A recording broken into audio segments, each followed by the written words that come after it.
Anak-anakku yang soleh yang soleha, minggu lalu Bapak sudah menjelaskan apa itu Al-Quran dan hadis. Al-Quran adalah kalamullah yang diturunkan kepada baginda Rasulullah melalui malaikat Jibril secara mutawatir, dan yang membacanya mendapatkan pahala. Itu istilah daripada Al-Quran. Namun setelah Bapak lihat pelajaran Al-Quran hadis untuk materi untuk kurikulum merdeka, ternyata babnya terpisah, atau babnya bukan pengertian Al-Quran dan hadis, tetapi hukum mad. Baik anak-anakku yang soleh yang soleha, jadi hari ini kita akan membahas hukum bacaan mad. Mad artinya panjang.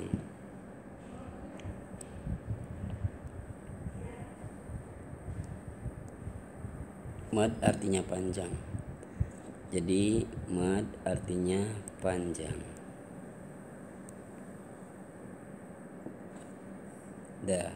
Mad terbagi dua. Yang pertama mad tobi'i.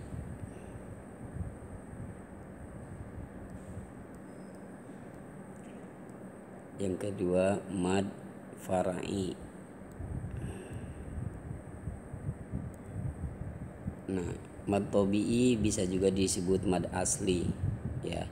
Sedangkan mad far'i yaitu cabang, karena mad far'i itu ada 14 cabang, ya, diantaranya mad wajib mutasil, mad wajib mutasil, mad jaiz, mad iwad, mad tamkin, banyak sekali, ya, 14 itu. Nah, sekarang kita berbicara mad tobi'i. Mad tobi'i, mad artinya panjang, tobi'i itu asal, ya, atau asli, makanya disebut mad asli karena asal mula mad gitu. Karena ini akan menjadi tolak ukur.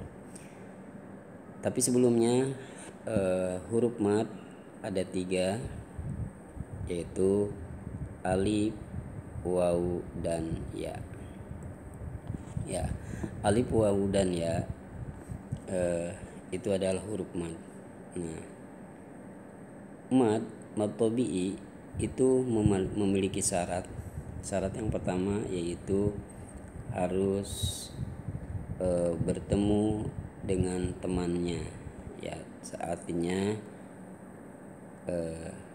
huruf alif harus selalu diawali dengan fathah.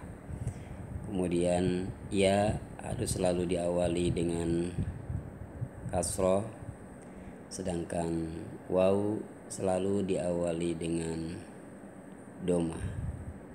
Nah, ini syarat yang pertama. Jadi contohnya ko, ya, ko panjang, ya. Ini ada alif atau huruf mad alif diawali dengan harokat fathah yang ada di atas ko. Lu,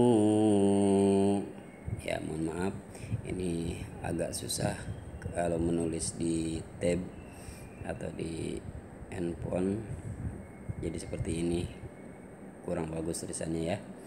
Jadi ko, lu itu mad juga, mad tobi'i.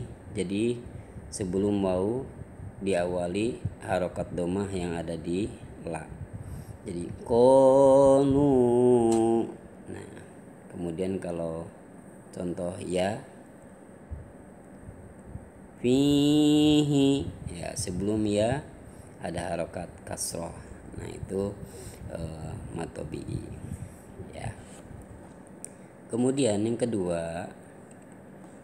kedua mad tobi'i selalu tengah, selalu di tengah, ya.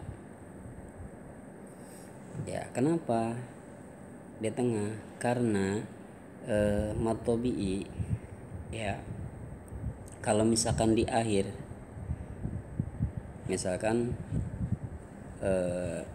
huruf mad tabi'i di akhir itu bukan mad tabi'i lagi, tapi mad arid disukun.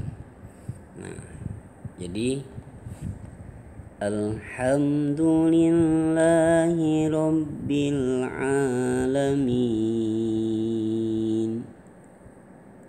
Nah, ini namanya ayat ya. Alamina. Nah, yang a itu benar mad tabi'i. Mad tabi'i. Lamin. Nah, kalau yang ini bukan mad tabi'i, tapi mad arid disukun. Karena betul sebelum harokat ya ada kasroh, tetapi ini adanya di akhir ayat, makanya namanya mad arid disukun. Sedangkan mad tabi'i selalu di tengah, ataupun kalaupun ada di awal ya, seperti itu, tapi biasanya di tengah gitu. Kalau di akhir ayat itu bukan mad tabi'i tetapi mad arid sukun. Baik, mungkin itu saja tugas dari Bapak atau penjelasan mad tabi'i. Kemudian Bapak akan memberi tugas kepada kalian, silahkan cari contoh bacaan mad tabi'i pada Al-Quran 10 saja, 10 contoh. Kenapa 10? Kok banyak banget kan? Enggak, karena kalau mad tabi'i itu banyak, satu ayat aja mungkin bisa 3-4 contoh.